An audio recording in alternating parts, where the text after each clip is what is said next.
Hi hello students. So మీకు promise చేసినట్టుగా next వీడియోతో నేను వచ్చాను మళ్ళీ. ఓకే. సో ఆల్రెడీ నిన్న ఒక వీడియో పెట్టాము. 5 క్వశ్చన్స్ ప్రీవియస్ ఏఈది ఏబిపిఎస్సి ఏఈది. సో ఇవాళ మళ్ళీ 5 క్వశ్చన్స్తో వచ్చాను. నిన్న స్ట్రెంత్ ఆఫ్ మెటీరియల్స్లో 5 క్వశ్చన్స్ చేసాం. ఇవాళ ఫ్లూయిడ్ మెకానిక్స్లో 5 క్వశ్చన్స్ తీసుకున్నాను. So again I'm saying you see ఇప్పుడు వచ్చిన రిక్రూట్మెంట్ అనేది ఇప్పుడున్న పరిస్థితుల్లో చాలా పెద్ద రిక్రూట్మెంట్ లాగా మనం కన్సిడర్ చేసుకోవాలి. ఓకే. సో ఇది జాబ్ సెలెక్ట్ అవ్వాలనే ప్రిపేర్ అవ్వండి అందరూ గూడా. కానీ ఎక్కడ కూడా మీరు చేసే ప్రయత్నం అంటే ఎక్కడ ఏ మాత్రం లోపం ఉన్నా కూడా మీకు జాబ్ రాదు. సో అది లేకుండా ఉండాలి అంటే 100% అన్ని విధాలుగా 100% అంటే ఏంటి? ఫస్ట్‌ది ఏంటి? కరెక్ట్‌గా మీరు కాన్సెప్ట్ నేర్చుకోవటం. ఫస్ట్ పని మీరు చేయాల్సిన ఫస్ట్ పని ఏంటంటే కాన్సెప్ట్ బాగా నేర్చుకోవటం. రెండోది నేర్చుకున్న దాన్ని ప్రాక్టీస్ చేయటం. సో నేర్చుకున్న దాన్ని again and again, again and again repeat చేయటం. సో మీకు కొంతమంది చాలా తెలివైనోళ్ళుంటారు. కొంతమంది కొంచెం అంత తెలియని వాళ్ళుంటారు. కానీ నేను చెప్పేదేంటంటే తెలివైన వాడు ఒకసారే చదువుతాడు. వాడికేంటంటే కొంచెం ఓవర్ కాన్ఫిడెన్స్ ఉంటుంది. కానీ తెలివి తక్కువ వాడికి కొంచెం భయం ఉంటుంది. వాడు ఒకసారి చదవడు. ఒక 10 సార్లు చదువుతాడు. తెలివైనోడు ఒకసారి చదివి అటెంప్ట్ చేస్తే ఎగ్జామ్ తెలివి తక్కువ వాడు 10 సార్లు చదివి అటెంప్ట్ చేస్తే తెలివి తక్కువోడికే ఉద్యోగం వస్తుంది. ఎందుకంటే ఇక్కడ తెలివితేటలతో పెద్ద పనుండదు. వచ్చే క్వెషన్స్ అన్నీ చాలా సింపుల్‌గానే ఉంటాయి. కాకపోతే అక్కడ కావాల్సిందేంటి? ప్రాక్టీస్ అవసరము. ఫాస్ట్‌గా చేయగలగాలి. తక్కువ టైంలో. కొన్ని క్వెషన్స్ అంటే 150 క్వెషన్స్‌లో ఒక 30 క్వెషన్‌లుంటే చాలా కష్టంగా ఉంటాయి. అంటే కష్టం అంటే అది అంత కష్టం కాదు. కొన్ని టైమ్ కన్జ్యూమింగ్ ఉంటాయి. కొన్ని న్యూమరికల్స్ ఉంటాయి. కాలిక్యులేషన్ టైం పడుతుంది. కొన్ని కాన్సెప్చువల్‌గా కొంచెం కష్టంగా ఉంటాయి. ఈ రకంగా ఉంటాయి. ఆ 30 క్వెషన్‌లే మీ ర్యాంక్ డిసైడింగ్, మీ ఉద్యోగం డిసైడ్ చేసేది ఆ 30. మిగతా 120 క్వెషన్స్‌లో ఎలాగో 10 క్వెషన్‌లు ఎవరు చేయలేరు. అలా ఉంటాయి కొన్ని క్వెషన్స్. చాలా అసలు ఎక్కడ కనిపించని క్వెషన్స్ వస్తాయి. సో ఉన్న మిగతా 140లో మీకు ఒక 30 క్వెషన్స్ వదిలేసి మిగతా 110 క్వెషన్స్ నాకు తెలిసి అందరికీ తెలిసుంటాయి. కాకపోతే టైమ్ మేనేజ్మెంట్ రాని వాళ్ళు మొత్తం చదవలేరు. టైమ్ మేనేజ్మెంట్ తెలిసి బాగా ప్రిపేర్ అయిన వాళ్ళు ఆ 110 క్వెషన్లు చేసేస్తారు. ఈ 30 క్వెషన్లు పెట్టడం మీదే మీ ఉద్యోగం ఆధారపడి ఉంటుంది. మీరు ప్రిపేర్ అయ్యేది ఆ 30 క్వెషన్ల కోసమే. అర్థమైందండి. సో, అందుకు కాన్సెప్ట్ మీద క్లారిటీ రావాలి. తర్వాత తెలుసుకున్న దాన్ని ప్రాక్టీస్ చేయాలి. ఎందుకంటే మనకి చాలా రకాల ఫార్ములాస్ ఉంటాయి ఇందులో. ఫార్ములాస్ అన్నీ ప్రాక్టీస్ చేస్తూ ఉండాలి. రోజువారీగా ప్రాక్టీస్ చేయాలి. ఆ తర్వాత కాన్సెప్ట్ ప్రాక్టీస్ అయిపోయిన తర్వాత టెస్ట్ సిరీస్ అంటే ఎగ్జామ్స్ రాయాలి. ఎగ్జామ్స్ ఎందుకు రాయాలి? అంటే ఎగ్జామ్స్ నువ్వు రాసేది మరి ఎగ్జామే కదా! ఏఈ మెయిన్ ఎగ్జామే కదా! రాస్తేనే కదా ఉద్యోగం వస్తుంది కాబట్టి, ఆ ఎగ్జామ్‌కి ముందు మనం ఆ లెవెల్‌లో ప్రిపేర్ అయ్యామా లేదా అని మనకు సెల్ఫ్ అసెస్మెంట్ చేసుకోవడానికి ఎగ్జామ్స్ కావాలి. ఈ 3 పర్ఫెక్ట్‌గా చేస్తే గనక డెఫినిట్‌గా మీకు జాబ్ వచ్చే అవకాశాలు ఎక్కువగా ఉంటాయి. అంటే మనం ప్రిపేర్ అయితే మనం 100కి 100% ఇచ్చి ప్రిపేర్ అవ్వాలి. ఏ ఒక్కటి లేకపోయినా బండి కదలదు. అక్కడే ఉండిపోతుంది. సో, అందుకు నా సజెషను అది మనం ఒక కోర్స్‌ని ఇంట్రొడ్యూస్ చేశాము. ఆ కోర్సు ఫీ వచ్చేసి యాక్చువల్‌గా అయితే రూ. 6,000 that is for paper 2 only. Me request మీద అంటే కొంతమంది అందరూ జాయిన్ అయిన వాళ్ళు జీఎస్ గూడా అడుగుతున్నారు. So, ah, depending upon the availability అంటే పీపుల్ వచ్చేదాన్ని బట్టి so, we are having exclusive best GS faculty we have. So, మీ రిక్వైర్మెంట్ బట్టి we will also put GS also apart from paper 2 GS classes కూడా ఉంటాయి. Depending upon the students requirement. Okay. నేనిప్పుడు ప్రస్తుతానికి నా వరకు నా ఎష్యూరెన్స్ అయితే పేపర్ 2కి మీకు సిలబస్ ఇన్ టైమ్‌లో కంప్లీట్ చేయడం, మీకు మెంటర్‌షిప్ ఇవ్వటం. మెంటర్‌షిప్ అనేది చాలా అవసరం. మీరెక్కడైనా ఒక డౌట్ ఆగిపోతే మిమ్మల్ని ముందుకు తీసుకెళ్ళే ఒక మెంటర్, ఒక గురువు కావాలి. సో, అందుకు that I will be there for you till your examination. Okay. 15th నుండి మనం ఏం చేస్తామంటే రికార్డెడ్ సెషన్స్ అండి. ఇవన్నీ కూడా రికార్డెడ్ సెషన్స్ మీకు ఇవ్వడం జరుగుతుంది. రోజువారీగా అప్‌లోడ్స్ అవుతూ ఉంటాయి. మీకు రోజువారీగా చూసుకోవడం క్లాసెస్. బై డిసెంబర్ 31కి బ్యాచ్ అనేది సిలబస్ అనేది కంప్లీట్ అవుతుంది. సో ఈలోపు అప్ టు డిసెంబర్ 31 గానీ, ఆ తర్వాత గానీ ఎగ్జామ్ మాక్సిమం జాన్, ఫెబ్‌లో ఉండొచ్చు అనుకుంటున్నాను. ఈలోపు మనం ఎగ్జామ్స్ కండక్ట్ చేయటం.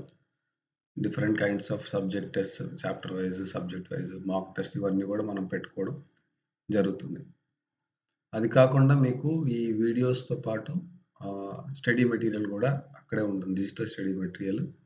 మన క్లాస్ రూమ్ నోట్స్ ఏదైతే ఉంటుందో అది కూడా అక్కడే అవైలబుల్‌గా ఉంటుంది. సో మీరేమి రాయక్కర్లేదు. ఓన్లీ క్లాసెస్ చక్కగా వింటూ, ఆ డిజిటల్ మెటీరియల్‌లో ఉన్న నోట్స్‌ని రివైజ్ చేసుకుంటూ, మీకు అర్థమైనంత వరకు ఒక షార్ట్ నోట్స్ అంటే మీకు షార్ట్ నోట్స్ మీరు రాసుకోవాలి. సో ఈ డిజిటల్ మెటీరియల్‌లోంచి కొంత ఎక్స్‌ట్రాక్ట్ చేసుకొని ఒక షార్ట్ నోట్స్‌లో ప్రిపేర్ చేసుకోవడం వల్ల ఉపయోగం ఏంటంటే ఎగ్జామ్ ముందు 1 ఆర్ 2 డేస్ రివైజ్ చేసుకోవడానికి బావుంటుంది. అండ్ క్లాసెస్‌లోనే మనం ప్రీవియస్ ఇయర్ క్వెషన్స్ డిస్కషన్ కూడా చేస్తాం. ఇవన్నీ కూడా ఉంటాయండి. ఓకే. అప్ టు 15థ్ నుండి మనం అనౌన్స్ చేస్తాం బ్యాచ్. 15థ్ లోపు కనుక మీరు ఎన్రోల్ అయితే you will be having 50% discount అంటే రూ. 3000 మాత్రమే. So 1500 per subject. It's a very normal amount I feel. Okay. And once you get selected into this job, మీరు ఈ జాబ్‌లో సెలెక్ట్ అయితే మీకు వచ్చే జీతం 55,000 దగ్గర దగ్గర 55,000 పర్ మంత్. సో 1500 పెట్టి ఎన్రోల్ అయితే మీరు బాగా ప్రిపేర్ అయితే అంటే నా వరకు కాన్సెప్ట్ వరకు I will give you 100% from my side. So మిగతా అన్నీ కూడా మీరు పర్ఫెక్ట్‌గా చేసుకోగలిగితే ఈ 100% నా దగ్గర నుంచి తీసుకుంటే you will definitely get selected for the post. So అందుకు నా సజెషను ఎవ్రీబడీ ఎన్రోల్ క్విక్లీ. 15థ్ లోపు ఎన్రోల్ అయితే మీకు బెనిఫిట్. 15థ్ తర్వాత మాత్రం ప్రైస్ అనేది ఫిక్స్. ఓకే. సో ఎర్లీగా తీసుకుంటే ఎక్కువ బెనిఫిట్ ఉంటుంది. So as early as possible మీకు ఇచ్చిన కాంటాక్ట్ నెంబర్స్ ఉన్నాయి కదా కింద. సో కాంటాక్ట్ నెంబర్స్‌కి కాల్ చేసి you can do the payment and you can access the classes from 15th November. Okay. So let us start our session. So first question ఏమి ఇచ్చాడు ఇక్కడ? ఇవన్నీ కూడా ఏపీపీఎస్సీ ప్రీవియస్ క్వెషన్స్ అండి. The bulk modulus and density of a liquid are given as 2 kilonewton per mm square and 8000 kg per meter cube. What is the velocity of sound through the liquid? So, what is the formula for velocity of sound? What is the formula అండి? So మీరు first ఇక్కడ pause చేసుకోండి. Pause చేసుకొని మీరు try చేయండి చేయడానికి. మీరు try చేసిన తర్వాత అప్పుడు రెజ్యూమ్ చేసుకొని చూసుకోండి ఆన్సర్. ఓకే. సో ఇక్కడ ఏమి ఇచ్చాడు? బల్క్ మాడ్యులస్ K ఇచ్చాడు. Bulk modulus is how much? 2 kilonewton per mm square. And what is the rho? Density is 8000 kg per meter cube. ఇక్కడ velocity మనకి ఫార్ములా ఉంటుంది. What is the velocity? How we define velocity in a medium? It is square root of k by rho. Square root of k by rho. So k కి units ఏంటంటే Newton per meter square. k కి units Newton per meter square and rho కి units kg per meter cube. ఇక్కడ square root of కే ఎంత? కే is 2 kilonewton per mm square. దీన్ని మార్చుకోవాలి. 2 kilonewton per mm square అంటే K is equal to 2 into 1000 Newton, okay, by mm square. mm square metre స్క్వేర్లో మార్చాలంటే 10⁻⁻6. ఇది కూడా పైకి వస్తుంది. ఇదేమవుతుంది? 10⁻6 అవుతుంది.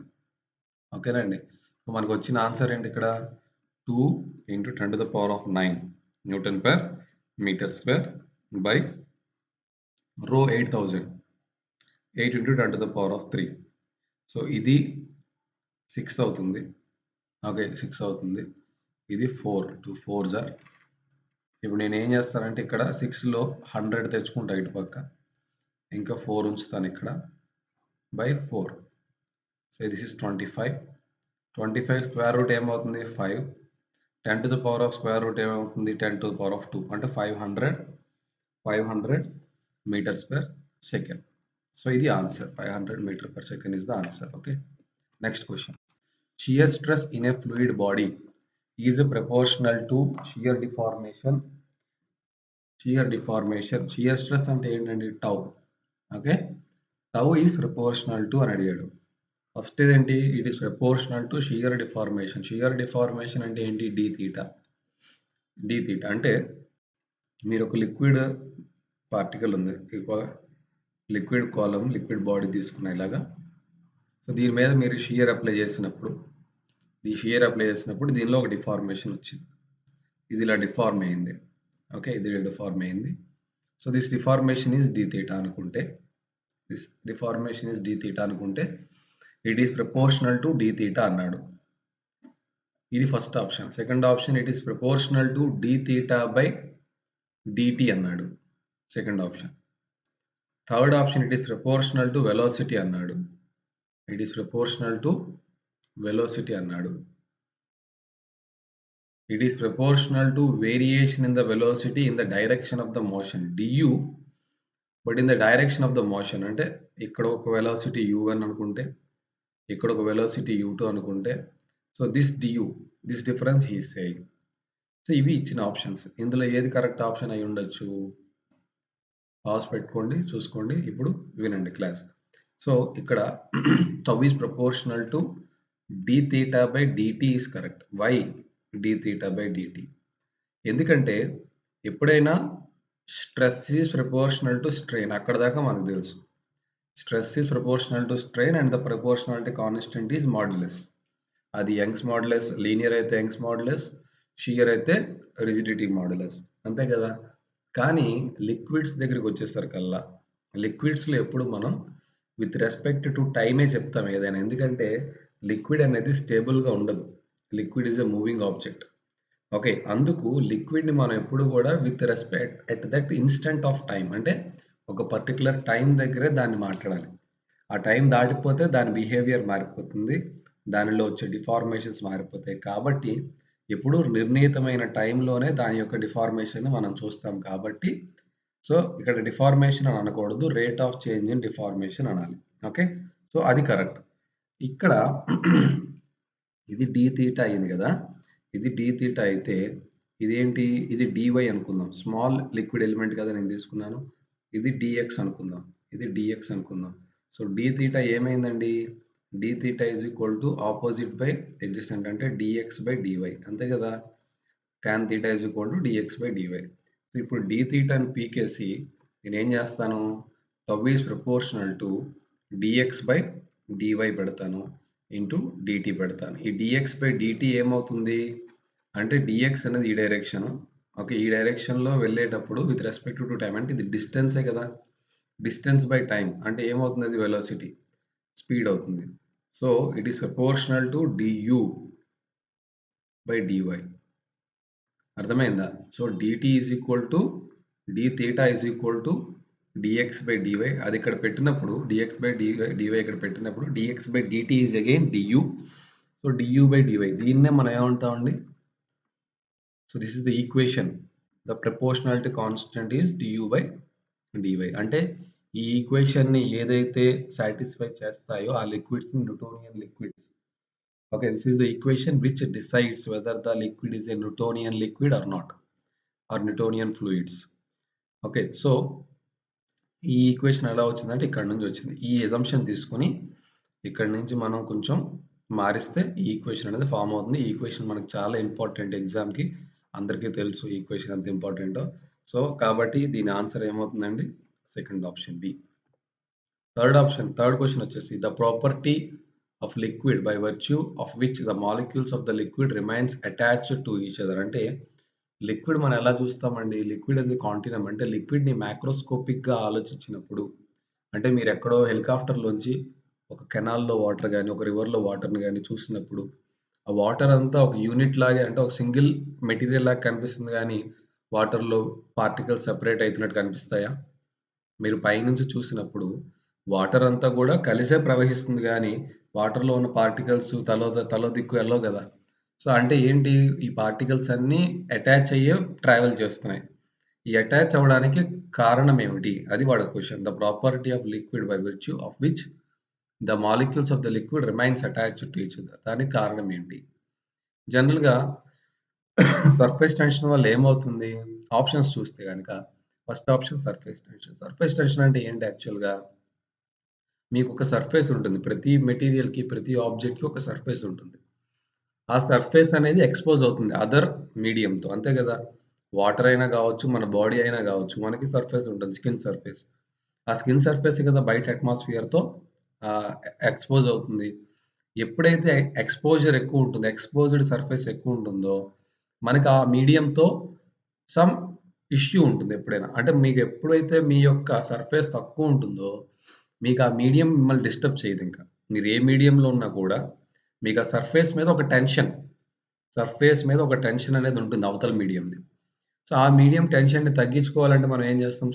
మనకున్న సర్ఫేస్‌ని తగ్గించుకుంటే, ఆ టెన్షన్ అంటే ఆ డిస్టర్బెన్స్ మనకుండదు. ఆ మీడియం యొక్క డిస్టర్బెన్స్, ఇన్‌ఫ్లూయన్స్ మన మీద ఉండదు. కాబట్టి ప్రతి మెటీరియల్ గూడా సర్ఫేస్ టెన్షన్‌ని తగ్గించుకోవడానికి ట్రై చేస్తుంది. దాని గురించి ఇన్ డీటెయిల్డ్‌గా మనం క్లాసెస్‌లో డిస్కస్ చేయగలము. ఇక్కడ క్వెషన్ వరకే కాబట్టి సర్ఫేస్ టెన్షన్ అయితే ఆ ప్రాపర్టీ కాదు. సో, అటాచ్ చేసే ప్రాపర్టీ కాదు. సర్ఫేస్ టెన్షన్ డిటాచ్ చేసే ప్రాపర్టీ. అది ఎందుకో తర్వాత చూద్దాం క్లాసెస్‌లో.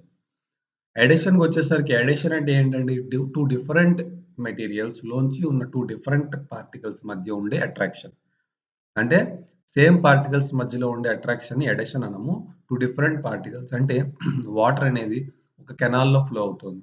కెనాల్‌లో ఫ్లో అయ్యేటప్పుడు వాటర్ పార్టికల్‌కి కెనాల్ బెడ్‌లో ఉండే సాయిల్ పార్టికల్‌కి మధ్య అట్రాక్షన్ ఉందనుకోండి. ఆ 2 అటాచ్ అవుతాయి కదా! ఆ 2 అటాచ్ అయితే ఆ అటాచ్‌మెంట్ అనేది అడిషన్ అంటాం. కానీ ఇక్కడేంటి మనం మాట్లాడుతున్నాం? లిక్విడ్‌లో ఉన్న మాలిక్యూల్స్ అటాచ్ అయ్యి ట్రావెల్ చేస్తున్నాయి అంటున్నాం. సో, లిక్విడ్‌లో ఉన్న మాలిక్యూల్స్ అటాచ్ అయ్యి ట్రావెల్ చేస్తున్నాయంటే దానికి అర్థం ఏంటి?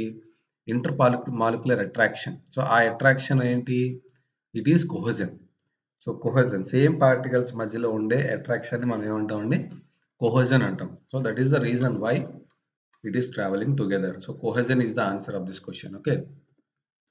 Units of kinematic viscosities. Units of kinematic viscosity అంటే ఇది యాక్చువల్‌గా అయితే డిరైవ్ చేయొచ్చు. బట్ ఎందుకంటే ఇక్కడ డెరివేషన్ టైమ్ పడుతుంది. సో, ఇలాంటివి ఏవైనా క్వెషన్స్ ఉన్నప్పుడు మనం గుర్తుపెట్టేసుకోవాలి. మన కైనమాటిక్ విస్కోసిటీ అనేది మనం ఎలాగో డిస్కస్ చేస్తాం క్లాసెస్‌లో కాబట్టి అక్కడ ఎలాగో ఈ డెరివేషన్ నేను చెప్పాలి. ఇక్కడి వరకు నేను చెప్పింది డెరివేషన్ అనేది మీరు ఎప్పుడు చేసుకుంటూ కూర్చోలేరు కదా ఎగ్జామ్స్‌లో. ఎగ్జామ్స్‌లో మీకు టైం ఉండదు. మీరు ఏం చేయాలి? గుర్తుపెట్టుకోవాలి. గుర్తుపెట్టుకోవాలి కదా! సో, అందుకు ఇక్కడ నేను డైరెక్ట్‌గా ఆన్సర్ చెప్పేస్తాను. That is metre square per second. So, kinematic viscosity units are metre square per second. Okay. So, next క్వెషన్‌కెళ్ళిపోదాం. Cavitation is caused by. Cavitation దేనివల్లొస్తుంది? కావిటేషన్ దేనివల్లొస్తుంది? ఎక్కడెక్కడొస్తుంది? అనేది గూడా మనకు తెలియాలి.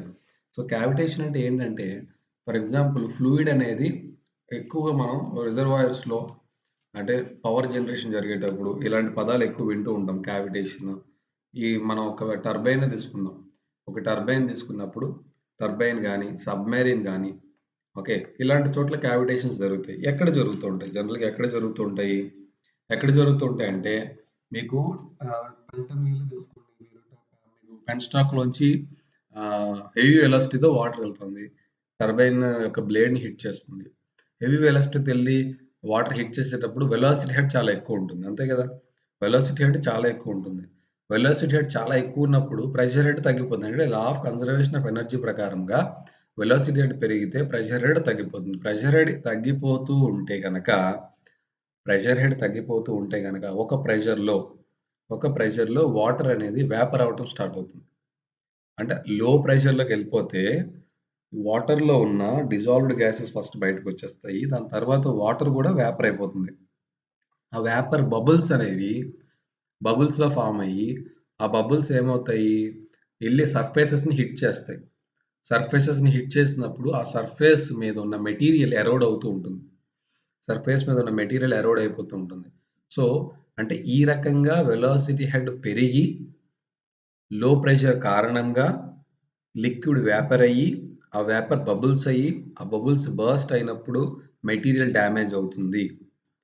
ఈ రకమైన ప్రిన్సిపల్, ఈ రకమైన ప్రాబ్లమ్ అనేది కావిటేషన్ కాజ్ చేస్తుంది.